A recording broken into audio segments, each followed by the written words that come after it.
U.S. President Donald Trump addressed Americans after reported strikes on targets inside Iran today. He said the action was necessary to defend U.S. interests and deter further threats amid rising tensions. Watch now as he outlines the objectives of the operation and the path ahead in his televised address. Short time ago, the United States military began major combat operations in Iran. Our objective is to defend the American people by eliminating imminent threats from the Iranian regime, a vicious group of very hard, terrible people. Its menacing activities directly endanger the United States, our troops, our bases overseas, and our allies throughout the world.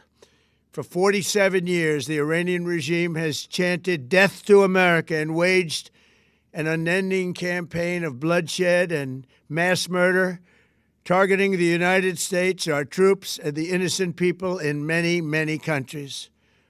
Among the regime's very first acts was to back a violent takeover of the U.S. Embassy in Tehran, holding dozens of American hostages for 444 days. In 1983, Iran's proxies carried out the Marine barracks bombing in Beirut that killed 241 American military personnel. In 2000, they knew and were probably involved with the attack on the USS Cole. Many died.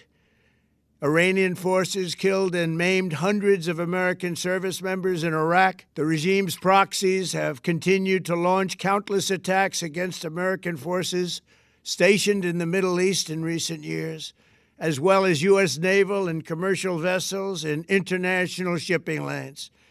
It's been mass terror, and we're not going to put up with it any longer. From Lebanon to Yemen and Syria to Iraq, the regime has armed, trained, and funded terrorist militias that have soaked the earth with blood and guts.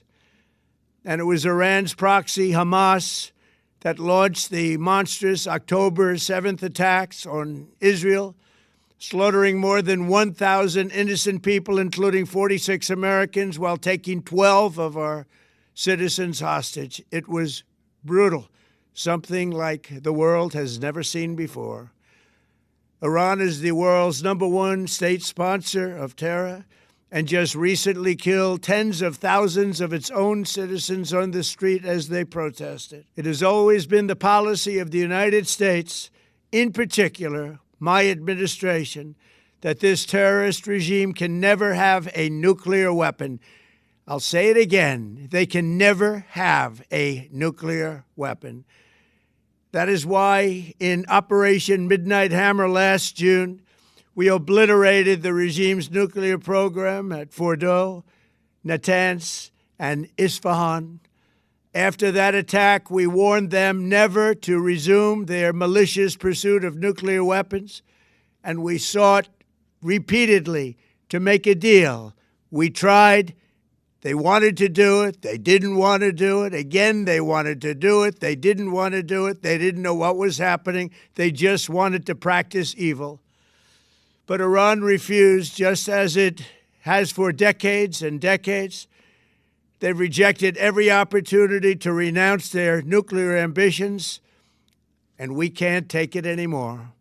Instead, they attempted to rebuild their nuclear program and to continue developing long-range missiles that can now threaten our very good friends and allies in Europe, our troops stationed overseas, and could soon reach the American homeland. Just imagine how emboldened this regime would be if they ever had and actually were armed with nuclear weapons as a means to deliver their message. For these reasons, the United States military is undertaking a massive and ongoing operation to prevent this very wicked, radical dictatorship from threatening America and our core national security interests. We are going to destroy their missiles and raise their missile industry to the ground. It will be totally, again, obliterated.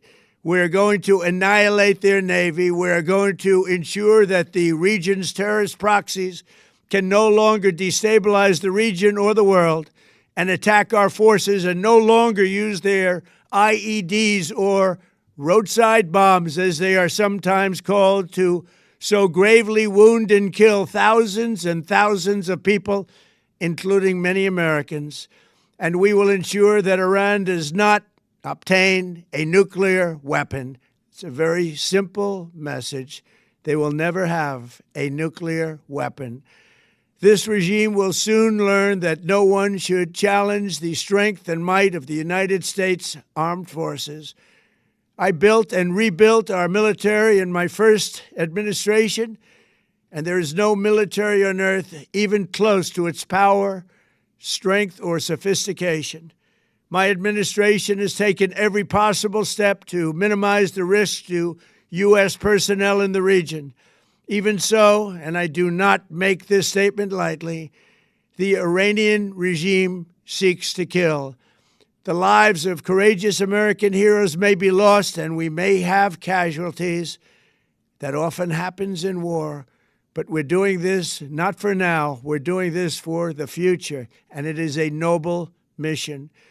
We pray for every service member as they selflessly risk their lives to ensure that Americans and our children will never be threatened by a nuclear-armed Iran.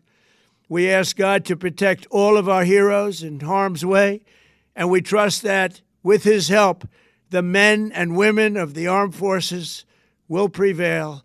We have the greatest in the world, and they will prevail. To the members of the Islamic Revolutionary Guard, the armed forces, and all of the police, I say tonight that you must lay down your weapons and have complete immunity, or, in the alternative, face certain death. So, lay down your arms. You will be treated fairly with total immunity, or you will face certain death. Finally, to the great proud people of Iran, I say tonight that the hour of your freedom is at hand. Stay sheltered. Don't leave your home. It's very dangerous outside. Bombs will be dropping everywhere. When we are finished, take over your government. It will be yours to take. This will be probably your only chance for generations. For many years, you have asked for America's help, but you never got it. No president was willing to do what I am willing to do tonight. Now you have a president who is giving you what you want. So let's see how you respond. America is backing you with overwhelming strength and devastating force. Now is the time to seize control of your destiny and to unleash the prosperous and glorious future that is close within your reach. This is the moment for action. Do not let it pass. May God bless the brave men and women of America's armed forces. May God bless the United States of America. May God bless you all. Thank you.